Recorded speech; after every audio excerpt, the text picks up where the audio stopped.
So, all of this started on January 3rd, 2009, with the simultaneous publication of a paper and a piece of software by an anonymous contributor on the internet who used the name Satoshi Nakamoto. And they proposed a system of money that behaves as electronic cash, but with some unique properties that have never been seen before. A system that is decentralized, meaning that no one is in control. A system that has certain mathematical properties.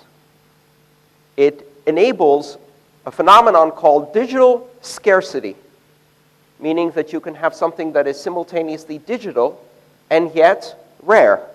It cannot be copied, which seems like an antithesis, right? Because when you first think about digital information, the quintessential characteristic of digital information is that it can be freely copied. You can create infinite copies of it at almost zero cost, but not Bitcoin. You can't create infinite copies of it. You can't create them at zero cost. So this idea of having a digital thing that is at the same time rare and cannot be copied was a unique and revolutionary invention. Never happened before. Combining that with a peer-to-peer network, a decentralized network that allows participants in the currency to validate each other, so that if I make a transaction, everyone who's running a Bitcoin software system will validate, verify, and check every aspect of my transaction.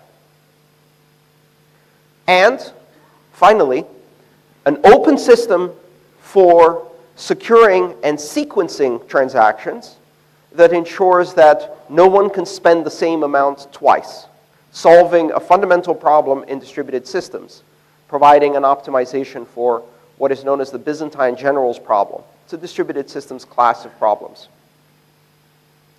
But the basic idea is, how do you know if I spend digital money and give it to one merchant, what stops me from taking the same digital information, walking across the street, and giving it to another merchant? Until the invention of Bitcoin, there was only one suitable answer to that. You have to record all of the transactions to one central authority, and that central authority, when it sees the first transaction, will not allow the second transaction. That works. It's efficient. It's very efficient. Visa does it. If you buy something for $10 in one shop with Visa, and you go across the street and buy something else with $10, they'll make sure you now have at least $20 in your account to pay for it. They won't let you spend the same twice. They won't let you spend more than you have or more than your credit allows. That's great. Those systems will work. They're efficient. They can do hundreds of thousands of transactions per second. But there's one small problem. And that is that you're putting trust in that one organization, that one company. You're not just putting trust in that one company to do it right, because they do a pretty good job. With that trust comes power, enormous power. The power to refuse to take your transaction. The power to refuse to give you an account. The power to refuse you to participate in this economic activity. The power to demand that you first identify yourself, show papers, provide creditworthiness, right? And that is something that's different from all of the systems of money we've had before, because I can use cash without showing papers, without proving creditworthiness. I don't have an intermediary. I don't pay a transaction fee. I don't need special equipment. I can just transact directly, person to person. You introduce this third-party company, you have a problem. Let's say I have a Visa card in my back pocket right now, and I want to give one of you $10. Who can process my Visa card today in this crowd? Anyone? Can anyone take a Visa card from me? I'll give you $10 on a Visa card. Anyone? Not in your business, in your personal capacity. Who accepts Visa here? No one. Not a single person. Because it's no longer about people paying people. It's about people paying companies to pay companies to maybe pay people, right? Bitcoin is peer-to-peer. Our traditional financial systems have now become peer to corporation to corporation to corporation to peer. Everybody takes a little cut. Everybody adds their own power to the system. And they take great advantage of that. What's the end result? Billions of people who have no access to the banking system. Billions of people who will never have a bank account. Many of them don't even have ID. Many of them, even if they did have ID, lack the necessary level of education and literacy and numeracy to walk into a bank. Or they look wrong. Or they're from the wrong race or caste or religion. They're untouchables. They can't walk into a bank. They'll get kicked out by the security before they get to the teller. This happens all across the world. And it is a direct result of the fact that we've centralized our money under these providers. And Bitcoin is different. Because at a fundamental level, what it does is it allows us to use digital money as cash. By the end of today, everyone in this room will be able to accept Bitcoin directly to their control with software running on their smartphone. And at that point, I can pay you. You can pay me. We can do commerce on a local level as a community without involving any third party, any intermediary, any corporation that has power over us. Without the requirement that you present ID, without the requirement that you fulfill credit worthiness. You fulfill human worthiness. In fact, Bitcoin doesn't even require that, because you don't have to be human to use Bitcoin. Software can use Bitcoin on its own, without any humans involved. Autonomous software. So this invention in 2009 launched a completely new era. It's not just a weird form of PayPal. This isn't a new system of payment. It is an invention that takes an obscure branch of mathematics called cryptography, which is the art of secret writing using math. That obscure branch of mathematics is then applied into the domain of establishing trust between participants of the system without giving anyone control over the system. This unique property is what makes Bitcoin special. If you can send money to someone else without knowing them, without having to trust them, without having to trust anybody, because you can trust that the system and the mathematical rules in the system guarantee that that money, if you receive it, is real, unforgeable, will be spendable as soon as it clears in about 10 minutes, and can be used by you to make another payment. You don't need to know the person who gave it to you. Now, in modern finance, that seems weird, and yet we do it every day with cash. If I tip my taxi driver with a 2,000 rupee note, which is too much, but if I did, do they need my ID? Do they need to process a transaction? Do they need to pay a transaction fee? No. Cash is itself a representation of value, and by verifying that it is real, at most, the person who receives it will hold it up to the light, look for a watermark, verify that it's not a fake. But they can do that on their own. They don't have to call someone and say, I have a serial number 1323532. Is this a real one? You don't need to check with a third party or a central authority. You can verify with your own eyes that this is real money. Bitcoin translates that into the digital domain. If you receive a Bitcoin transaction, the software that you're running can independently and authoritatively verify that it is real without asking anyone else, without checking with anyone else. And at that point, The identity of the person who sent it to you is irrelevant because the value is there. You don't need to trust them. That is revolutionary. It's revolutionary in a way that we've seen once before, at least, in my generation. And that is with the introduction of the internet. Many people who have grown up with the internet, even today, still fundamentally misunderstand why the internet is special. They look at the internet and they see it as a form of publishing, a system of content. But we had forms of publishing before the internet. We had digital publishing before the internet. We had ways to disseminate content before the internet. What was different about the internet is that for the first time ever, it enabled a global freedom for the flow of information.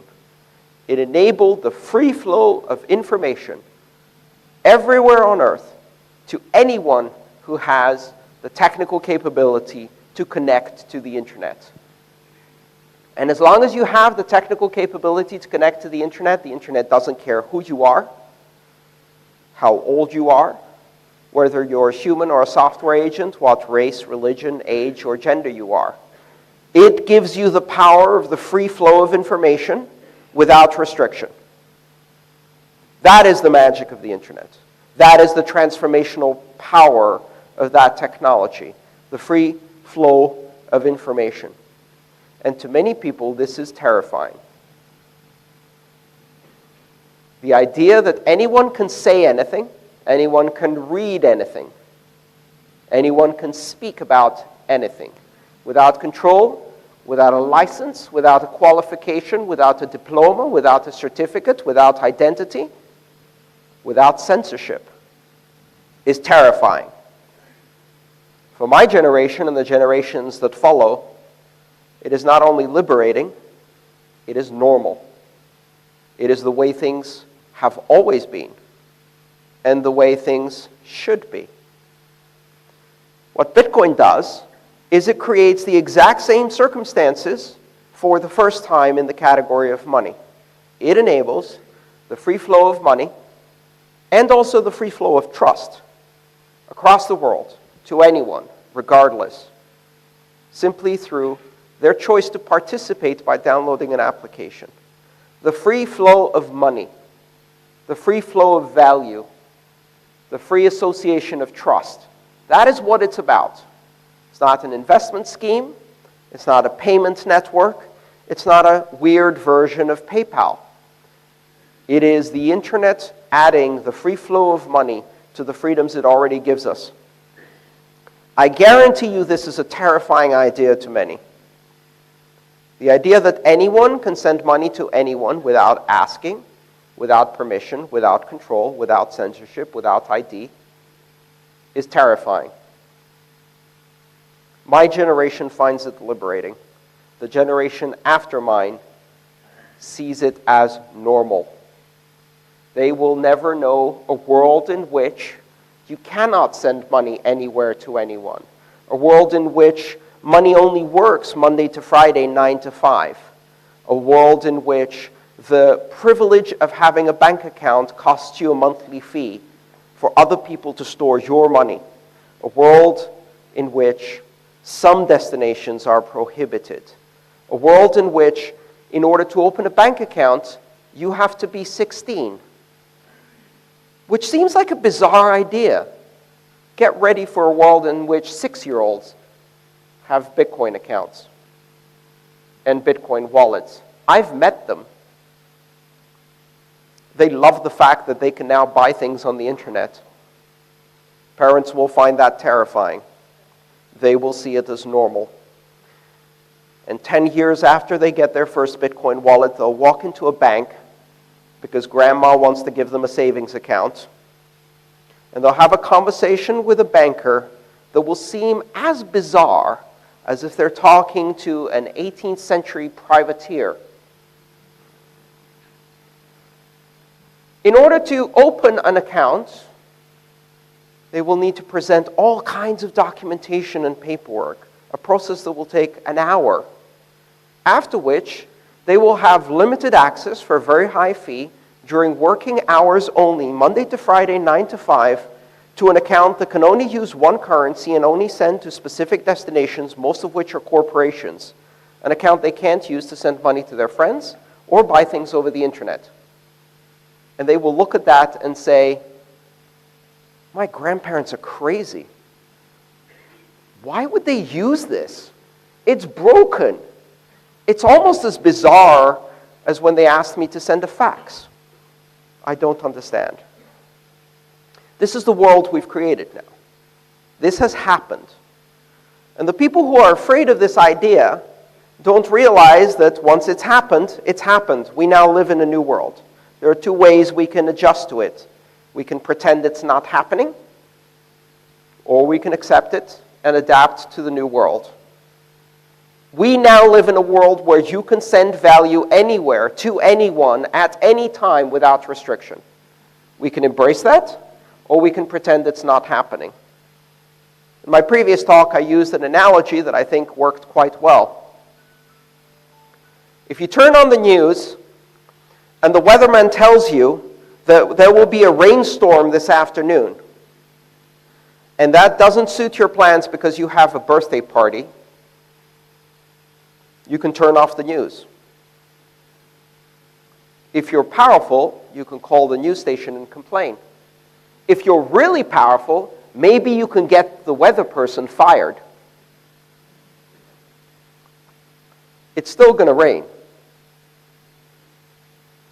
Right? And so we see now governments looking at this new Bitcoin thing, and the first question that comes to mind is, how do we control it? How do we change it? How do we stop it? How do we force our authority, our legal purview over it? And they look at the source. They don't understand the basic concept. They ask questions like, who's in charge? Who controls this? And the answer is not satisfactory. No one controls this. No one's in charge. Or you can go for the more sophisticated approach. Well, you see, it's based on an open access participatory model of market-based economic competition through risk and reward strategies based on game theoretical outcomes that ensure collaborative participation by multiple participants without anybody having the ability to cheat due to a system of emergent consensus based on mathematical rules and strong cryptography. To which they respond,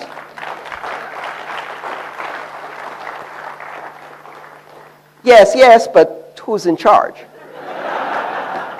Who's in control? I've had people come up to me after meetings and they say, okay, I won't tell anyone. This is just us. Who's in charge? They think I'm joking. They think I'm trying to massage the information.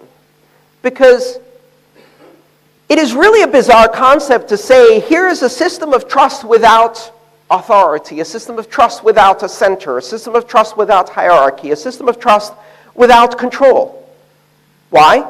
Because we've never had any of those things. Because every system of trust we've ever had in our society is based on the exact same model. A 19th century hierarchical organization that is the outcome of the industrial era, that is a system of bureaucracy and authority based on internal processes and rules, oversight in layers, and ultimately authority vested in someone. Perhaps authority that is elected through democracy, perhaps authority that is not. Maybe it's hereditary, maybe it's dictatorial. But you can always point. You look at the pyramid, the hierarchy, and you just let your eyes follow to the top. And usually there's someone at the top. In some cases, that person is an actor. There's a whole shadowy group playing the puppet strings, but nevertheless, authority is vested in that person. And then you look at Bitcoin, and it's a flat system, and there's a few people who seem to have a special role, And you say, okay, maybe those people are in control. Is it the miners? Is it the software developers? Is it some part of the node system? And then you notice that these people can't actually do anything. And the funny thing is that when people look at Bitcoin, they see its greatest strengths as flaws, which is characteristic of new technologies. They look at Bitcoin and they go, but you can't even get the miners and the developers to agree on how to scale the system. Why doesn't one of the groups just say, this is how we're going to do it? Because that's not Bitcoin, because we don't have that ability. There will be an adversarial competition. It is a system of market forces competing against each other. The reason we're in deadlock is because consensus overrides personal ambition, popularity, and everything else. And so they look at Bitcoin and they say, you keep squabbling, you can't make a decision. Yep, by design, feature, not bug. They look at Bitcoin and they say, but you can't reverse a transaction. Payments are irreversible.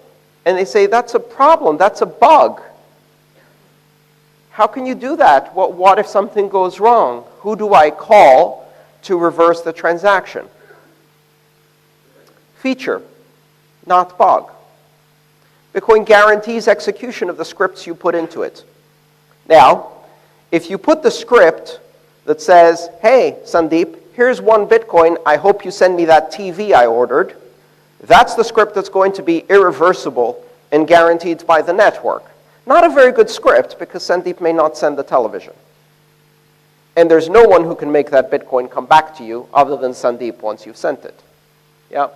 So that's one form of irreversible promise. Of course, that's not the only promise I can get the network to guarantee. I can say, hey, Sandeep, here's a Bitcoin. It's currently locked in a multi-signature address for the next 30 days.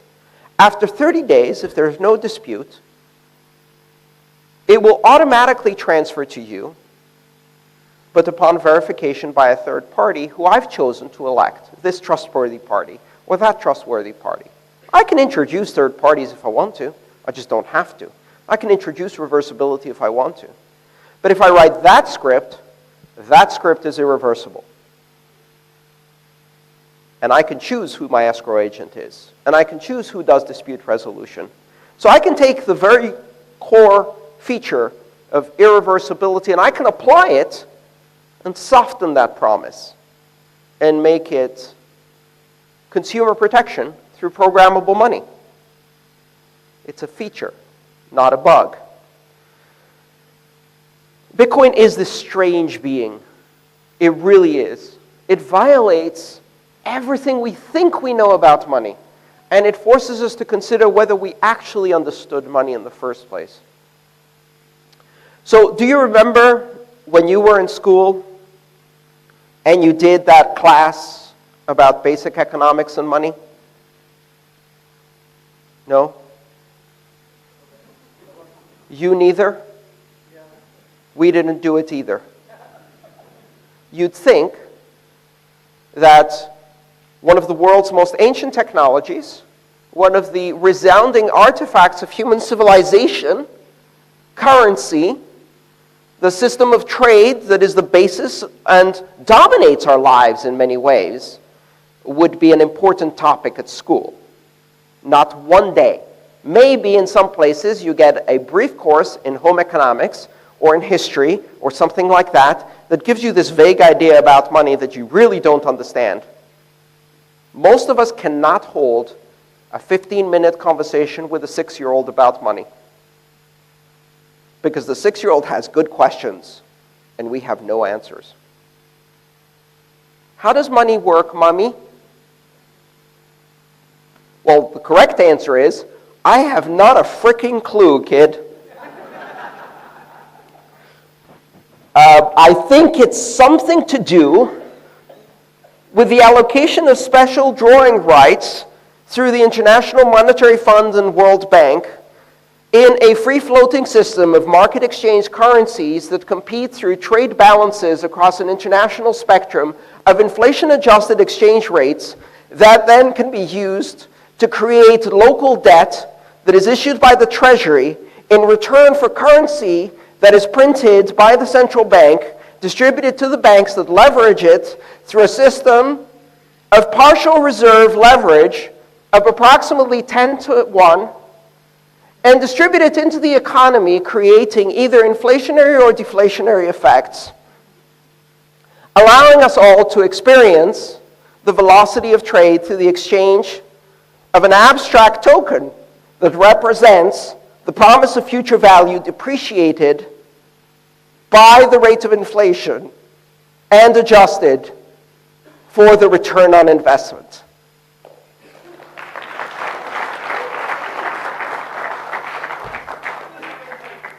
So why can't we have more of it, Mommy?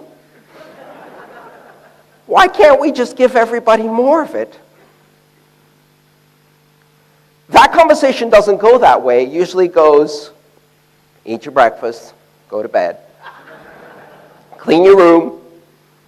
One day you'll understand. And that's the first lie, because you still don't understand.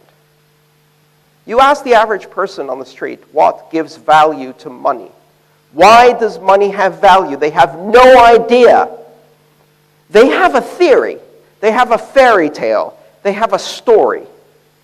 And that story is about as naive as believing that children come from storks that deliver them in bundles they drop through the chimney.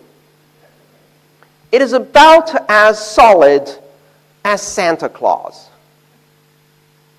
What gives money value? But it says right there on the piece of paper, it says, by the full faith and credit of the Royal Bank of India. Or it says, by the full faith and credit of the Federal Reserve System. It says, one Federal Reserve note. Applies to all debt, public and private. Okay, this is what gives it value, a promise. But most people have no idea how that works. I guarantee you that if you ask the average person on the street, they will tell you that the reason the money has value is because somewhere there's a cave, a vault, a box, where the government keeps gold in direct proportion to the money that circulates, which has not been true since the 1930s, anywhere in the world. And yet, that is the Santa Claus fantasy that many people believe in. Or they believe that the government guarantees the value of money somehow, which then creates other interesting questions like, well, why does inflation happen then? Why is the currency collapsing in Zimbabwe? Did the government not try hard enough to guarantee it? That is the inconvenient truth at the core of our understanding of the world's most ancient technology, money, is that we don't understand it. We simply don't understand it. The truth is, you give money value. Why? Because you are participating in a shared hallucination with 1.5 billion other people in which you firmly believe that tomorrow this money will still have value. That if you go to the store and present one of these colored pieces of paper, someone will give you eggs, chicken, spices, water, sugar, salt, housing, healthcare, something for this colored piece of paper. And it really takes an incredible hallucination for us to believe this, because the paper itself is worthless. It's pretty, but it's not pretty at that level. Nobody gives you products and services because of how pretty it is, right? That shared hallucination took hundreds of years to be established. And it started at some point in the late 15th century, with the introduction of paper money, gold certificates, IOUs, certificates of exchange, bearer notes, etc., pieces of paper that could be exchanged in promise for something else. And then, in the most amazing magical trick our societies have ever seen, they switch the cups around. And you lift the cup, and the ball isn't there. You go, what? This was supposed to be redeemable for an ounce of gold, a pound of silver, something. No, not anymore. It's just a piece of paper.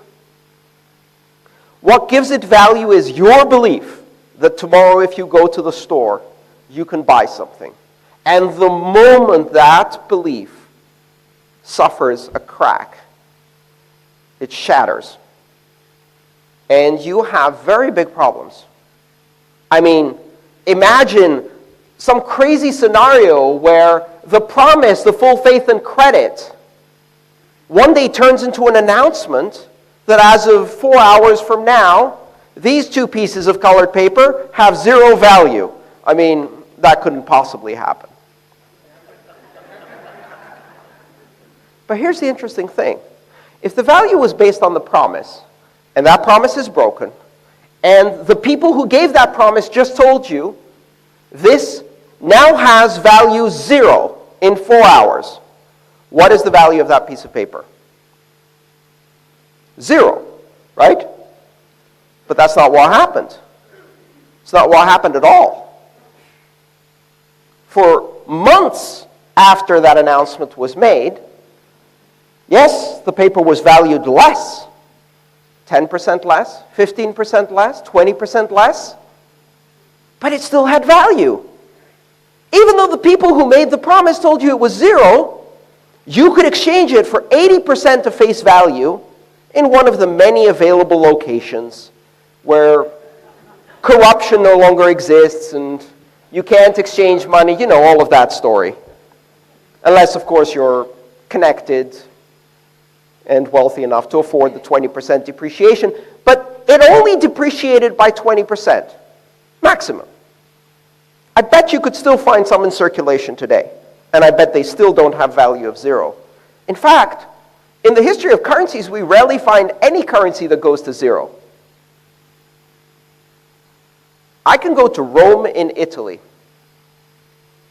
and I can get silver coins that have the face of Julius Caesar on them.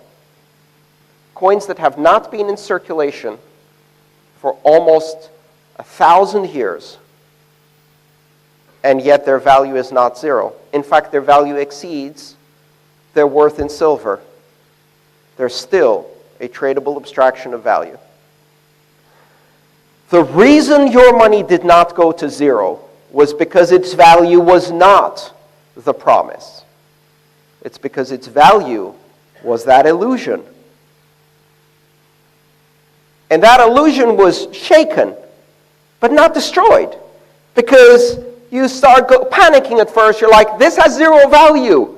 And then someone says to you, oh, don't worry. I know this guy who knows a guy who knows a guy who will give you 80% on it. And no longer has 0 value. Now it's just depreciated.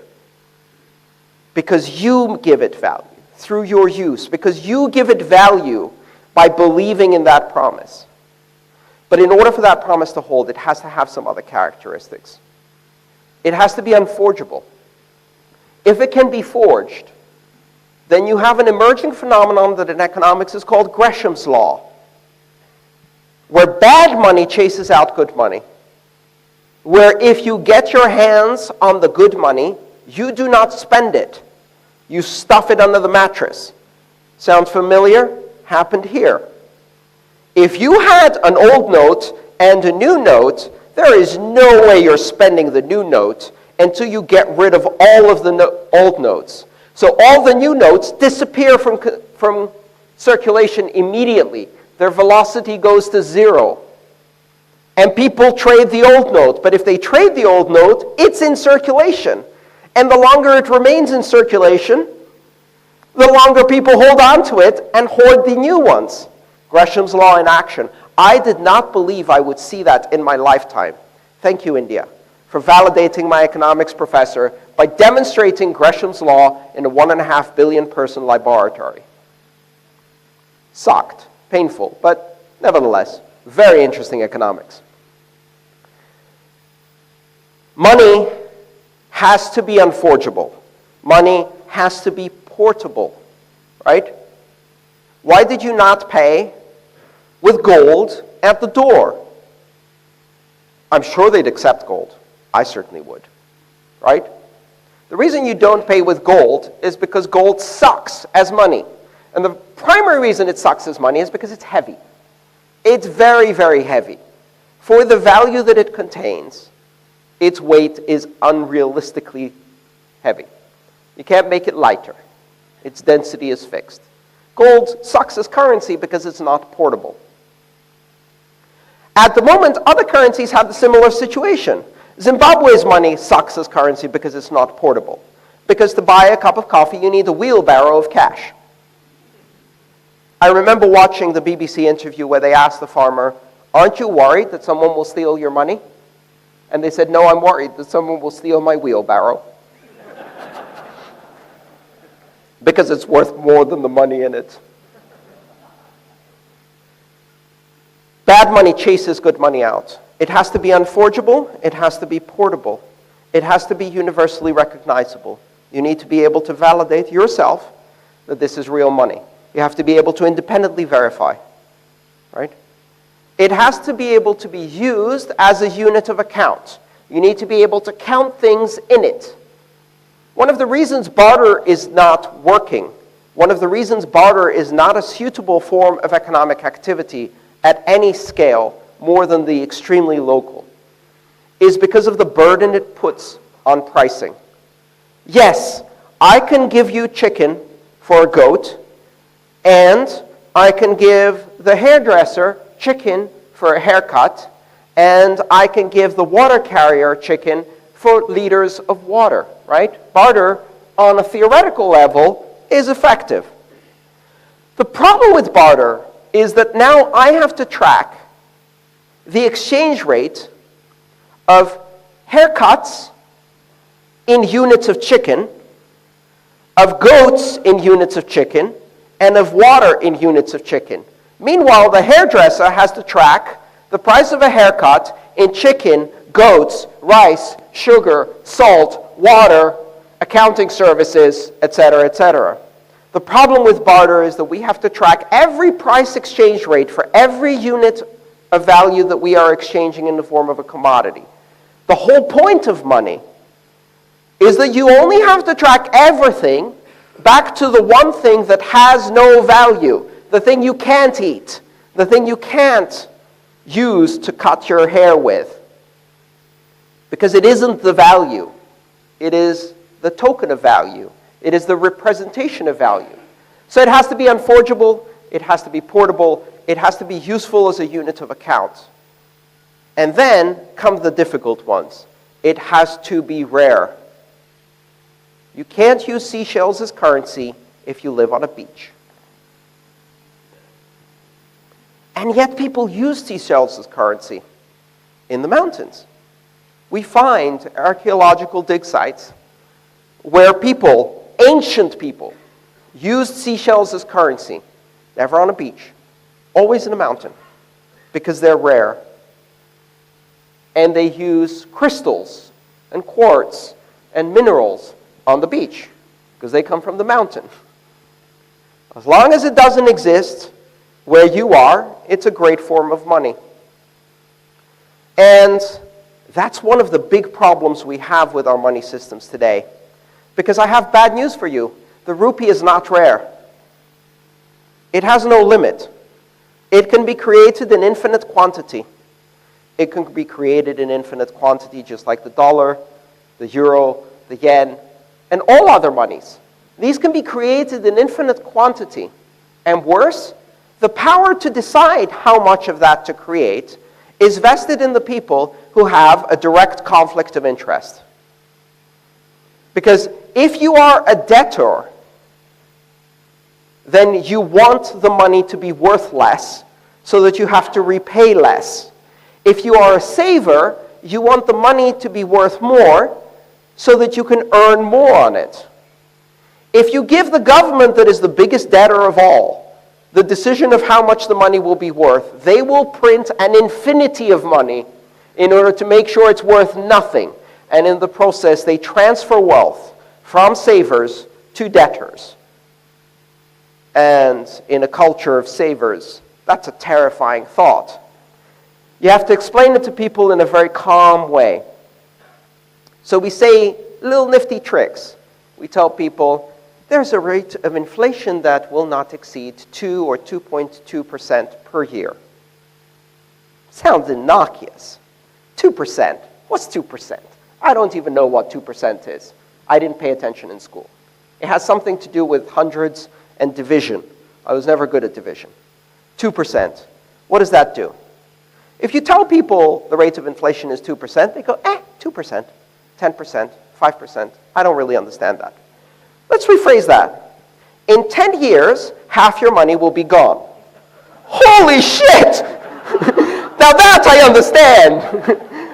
I've been saving like crazy. I work 2 jobs. I barely get paid. Half of it will be gone. Where? Where does it go? Who took it from me? Catch those people. They're thieves. Oh my God, they took half my money in 10 years? Inflation took your money. More accurately, the government, the corporation, the bank that is in debt took your money through inflation. Because for them, now the money they owe is also worth half in 10 years. What a brilliant construct. And that's where we see a fundamental difference between Bitcoin and traditional money. Bitcoin is money. Bitcoin is store of value. Bitcoin is means of exchange. Bitcoin can be unit of account eventually. It gradually acquires these characteristics as it grows more stable, more well-established, more well-adopted. As more people participate in the exchange of value through Bitcoin, they create an economy. That economy creates value. That value creates stability. It creates liquidity. It reduces volatility. The reduced volatility makes it more suitable as a means of exchange for smaller and smaller purchases. It makes it better as a store of value. As a means of exchange and store of value increase, its velocity increases. The same unit gets transferred many times by people doing many trades, and eventually its value stabilizes to the point where it can become a unit of account, where you can say, one of these talks is worth half a Bitcoin. And I don't price it in dollars anymore, I price it in rupees. I can't do that today. It's too volatile. But one day I'll be able to do that. One day I'll be pricing my Bitcoins in Bitcoins. People ask me, how much is a Bitcoin worth? The correct answer is 1,000 millibits. And there will come a day when the question will not be, how much is a Bitcoin worth? But the question will be, how much is a rupee worth? And then I'll say, oh, it's a microbit. And that's when you know things have changed. It will happen very, very slowly, and then all at once. Because there's something special about a global currency. And here's the magic trick. 21 million. That's the limit. It's mathematically imposed. There are not many currencies that can do that. There's only one thing in the world that shares the characteristic of a fixed, diminishing, geometrically reducing supply that cannot be modified no matter how hard you try, because the more you try to extract value from it, the harder it gets. And that's gold. Except you can't email gold. And you can email Bitcoin. And suddenly, you notice that this thing may have a bigger impact than any of us participating in it could even imagine. And people will point to that and they'll say, it's fake money. It's not real. And the market will give it a value, and in the end, that value is the truth. You can use currency controls, propaganda, lies, restrictions, laws. We see that in Venezuela, right? They're doing all of those things. They're pointing at Bitcoin and they're saying, that's fake money. And anybody who's involved in Bitcoin in that space points right back at Venezuela and goes, oh no, yours is the fake money. This shit is real. Because I can buy food with it. From Amazon, delivered to Colombia and smuggled across the border, but I can still buy food with it. Fake money can be resolved by the market. We are at the very beginning. This is not an investment opportunity. This is not a get-rich-quick scheme. This is a technology. It's a technology that has radical, disruptive implications for the world at large. It creates, for the first time in human history, the possibility of the free flow of money to anyone, anywhere, at any time without any restrictions, controls, or central authority. It creates the possibility of the free flow of money for all of humanity.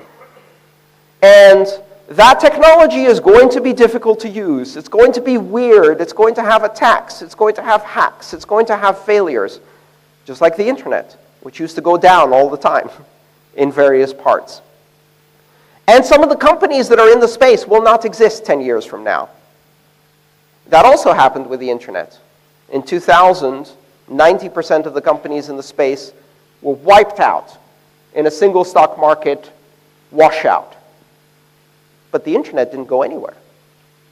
It just found new companies to build the next generation. And that will happen in digital currencies too. We may change the name. We may change the companies that are participating in. We will certainly change the technology.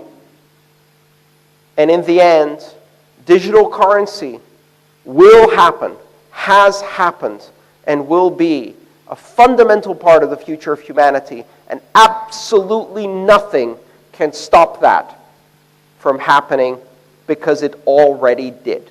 Thank you.